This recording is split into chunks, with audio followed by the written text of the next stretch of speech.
ऐसा भैया जी ने प्रश्न पूछा कि परिवार और प्रोफेशन या करियर, उसके बीच में मैं आपको सच बताऊं, मैंने बैलेंस बनाया है, किसी एक को सर्वोपरि नहीं किया। मैंने सिविल सर्विसेज की सेवा छोड़ी, लेकिन अपना खुद का बिजनेस करा, अपना खुद का एक इंस्टीट्यूट मैंने ओपन कराया, तथास्तु इंस्टीट्यूट ऑफ सिविल सर्विसेज। तो ऐसा कह सकते हैं कि ऐसे बहुत क्षण आते हैं जब हमें लगता है कि परिवार और करियर, उसमें से किसी एक को चुनना पड़ेगा, लेकिन दोनों ही साथ साथ चलाए जा सकते हैं। परिवार तो देखिए आपका कोर है, आपका अंदरूनी है, उससे बड़ा कुछ नहीं है, जो आपके दुख में सुख में साथ है। और उस दुख और सुख के अंदर साथ बनाने के लिए आपको उसकी जो सुविधाएं हैं वो आपका करियर है, तो दोनों को साथ लेके चलेंगे। गुरुदेव, मेरे मन में ना अक्सर एक बहुत बड़ी ये शंका रहती है, खासकर कि जैसे ये मणिपुर के अंदर जो हिंसा हुई जिस तरीके से, तो बहुत मन क्षतिग्रस्त हो जाता है जब भी ऐसा कुछ समाज के अंदर इंसिडेंट होता है, कुछ भी ऐसा होता है।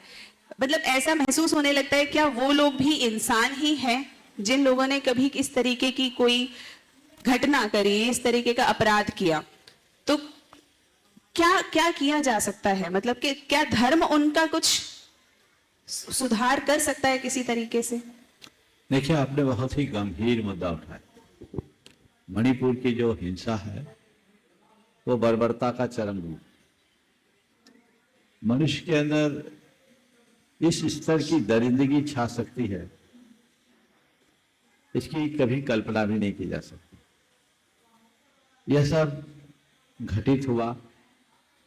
अब इसके कारणों के पीछे तो मैं नहीं जाता, पर इतना जरूर कहूंगा, इसके पीछे जो कुछ भी है वो घोर निंदनीय है और पूरी की पूरी मानव जाति के लिए एक कलंक। हमें ऐसी घटनाओं को की पुनरावृत्ति रोकने का हर स्तर पर प्रयत्न करना चाहिए। आपने पूछा क्या इसमें धर्म कोई भूमिका निभा सकता है? मैं कहूंगा कि सच्चे अर्थों में इस तरह की घटनाओं और प्रवृत्तियों को रोकने के लिए केवल धर्म ही माध्यम बन सकता है। बिल्कुल गुरुदेव। हमें आवश्यकता है हर व्यक्ति के हृदय में एक आध्यात्मिक क्रांति उत्पन्न करने। जब हम वसुधैव कुटुंबकम सर्वभूतात्मवाद की भावना से ओतप्रोत होते हैं, तब हमारे अंदर सहअस्तित्व की भावना विकसित होती है और तभी हमारे मन में संवेदनशीलता जगती है। सहअस्तित्व को जगाए बिना संवेदनशीलता को बढ़ाया नहीं जा सकता, और संवेदनशीलता के अभाव में अहिंसा, करुणा, प्रेम, परस्परता और बंधुत्व जैसे उदात्त जीवन मूल्यों को प्रतिष्ठापित नहीं किया जा सकता। तो मैं तो कहूंगा कि पूरे देश में एक अभियान चलना चाहिए, देश में क्या पूरे विश्व में,